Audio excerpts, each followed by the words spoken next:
हमारा कर्म सदैव हमारे लिए फलदायी होता है यदि वह सत्कर्म है।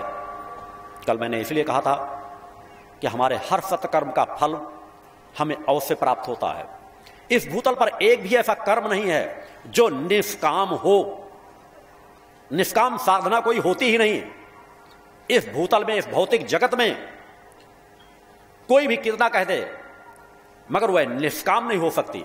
कोई ना कोई कामना जरूर होगी, मगर काम और निष्काम को दो भागों में इसलिए बांटा गया कि जो यदि हम भौतिक जगत के किसी लाभ की कामना कर रहे हो, धन की, दौलत की, ऐशो आराम की, वैभव की, अपने शरीर के किसी सुख सुविधाओं की, तो एक कामना पूर्ण साधना कहलाती है।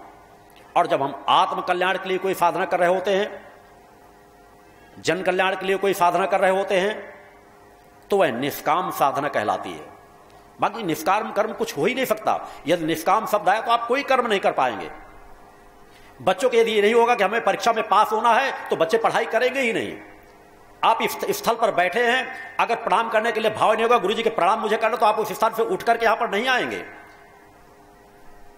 आपको अगर ये नहीं कामना नहीं होगी कि हमें भोजन बनाना है, भोजन हमें खाना है आगे जाकर के, तो भोजन बनाने के भाव पक्ष आपके अंदर जागृत होंगे। हर चीज पर कोई ना कोई कामना आगे जरूर होगी, तभी अब वह कर्म कर सकेंगे।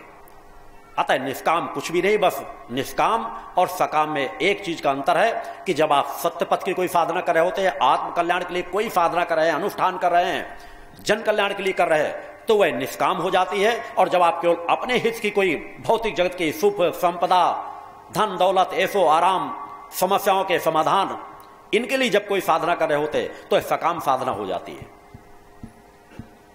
अतः आप लोग तो उस पथ पर चल रहे हैं, आत्म कल्याण और जन कल्याण के पथ पर चल रहे हैं। मैं आपके लिए छोटे मोटे प्रलोभनों की दिशा में जरूर मुड़े, मगर उससे कहीं खींच करके आपको एहसास ही नहीं कि आपका गुरु किस दिशा में सतत आपको खींचता चला जा रहा है।